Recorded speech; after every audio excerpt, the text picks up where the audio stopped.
Hello students, welcome to Hindi class. और जो हमारा विषय था वो था वर्ण विचार। और हम ये अपनी लास्ट वीडियो में वर्ण के बारे में हम कर चुके हैं। वर्ण के कितने भेद होते हैं इसके बारे में भी हमने पढ़ लिया है। और आज का हमारा जो विषय है वो है स्वर के कितने भेद होते हैं। हमने आपको पहले बताया था कि वर्ण को दो भागों में बांटा जाता है, स्वर और व्यंजन। तो आज हम स्वर के भेद करेंगे। स्वर के 3 भेद होते हैं, ह्रस्व, दीर्घ और पलुत्व। इसके बाद सबसे पहले हम ह्रस्व स्वर के विषय में पढ़ेंगे। देखिए, जिन स्वरों के उच्चारण में बहुत कम समय यानी कि एक मात्रा का समय लगता है वह ह्रस्व स्वर कहलाते हैं। उदाहरण के लिए अ, इ, उ और री। यहाँ पर जो बड़ा ई है ये गलती से प्रिंट हो गया, यहाँ पर छोटा ऊ आएगा।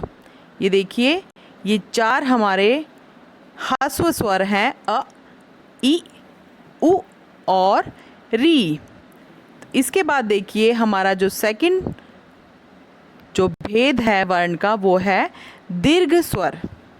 दीर्घ स्वर किसे कहते हैं? जिन स्वरों के उच्चारण में ह्रस्व स्वर से दुगना यानी कि 2 मात्राओं का समय लगता है वह दीर्घ स्वर कहलाते हैं। और इनकी संख्या 7 होती है, जैसे आ, ई, उ, ए, ऐ, ओ, औ। इसके बाद जो भेद तीसरा है वो है पलुत स्वर। ये देखिए, पलुत स्वर किसे कहते हैं? जिस स्वर के उच्चारण में दीर्घ स्वरों से भी अधिक जो है समय लगता है वह पलुत स्वर कहलाता है। यानी कि इसमें पलुत स्वर के उच्चारण में 3 गुना समय लगता है ह्रस्व स्वर से। तो ये देखिए, इस स्वर को दिखाने के लिए ये वाला जो चिन्ह है ये लगाया जाता है। जैसे कि अगर हम इसका उच्चारण करेंगे तो देखिए, राम या सुनो या ओम।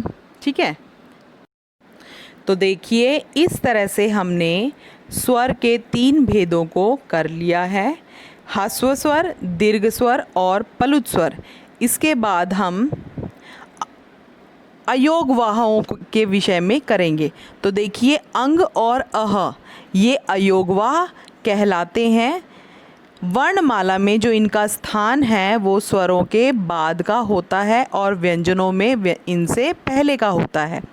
अंग को हम अनुस्वर कहते हैं और अह जहाँ पर ह की आवाज़ आती है इसको हम विसर्ग कहते हैं। तो देखिए, सबसे पहले हम अनुस्वर के विषय में पढ़ेंगे।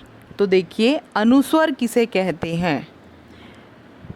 जब किसी वर्ण का उच्चारण करते समय हवा केवल नाक से निकलती है तो उसे प्रकट करने के लिए शिरोरेखा के ऊपर बिंदु का चिन्ह यानी अंग की बिंदु का चिन्ह लग जाता है। इन्हें हम अनुस्वर कहते हैं। जैसे देखिए, बंदर के ऊपर अंग की बिंदी लगी है, कंघा के ऊपर अंग की बिंदी लगी है, संघ के ऊपर अंग की बिंदी लगी है।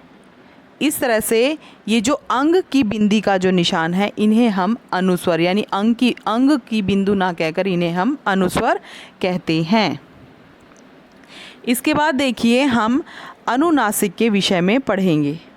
तो अनुनासिक किसे कहते हैं? जब किसी वर्ण का उच्चारण करते समय हवा नाक और मुख दोनों से ही निकलती है तब उस वर्ण के जो ऊपर चंद्र बिंदु लगाया जाता है। इस चंद्र बिंदु के जो चिन्ह को हम अनुनासिक कहते हैं। उदाहरण के लिए देखिए, जैसे पंखुड़ी के ऊपर जो है चांद बिंदु है। और जिस तरह से जो है तांगा, लहंगा, धंसना, या हंसी, इनके ऊपर चंद्रबिंदु का जो चिन्ह है इन्हें हम अनुस्वर कहते हैं। इसके बाद देखिए हमारा अगला विषय है विसर्ग। विसर्ग किसे कहते हैं? इस ध्वनि का उच्चारण ह के समान होता है। जब भी हम, जैसे आपने उदाहरण के स्वरूप आप देखिए, अगर हम बोलते हैं प्रातः, जब हम प्रातः लिखते हैं तो अंत में 2 विसर्ग आते हैं। इनको हम इनसे ह की ध्वनि उत्पन्न होती है। और जो ये स्वर हैं, ये स्वर नहीं है, इन्हें अ के साथ जोड़कर अ और 2 विसर्ग इसकी तरह जो है लिखा जाता है। इसका प्रयोग प्राय संस्कृत के तत्सम शब्दों के लिए किया जाता है, जैसे प्रातः, अतः, सततः आदि। तो देखिए आपको ये सारे टॉपिक अच्छी तरह से क्लियर हो गए होंगे। इसके बाद के नेक्स्ट टॉपिक हम नेक्स्ट वीडियो में करेंगे। Thank you, have a nice day.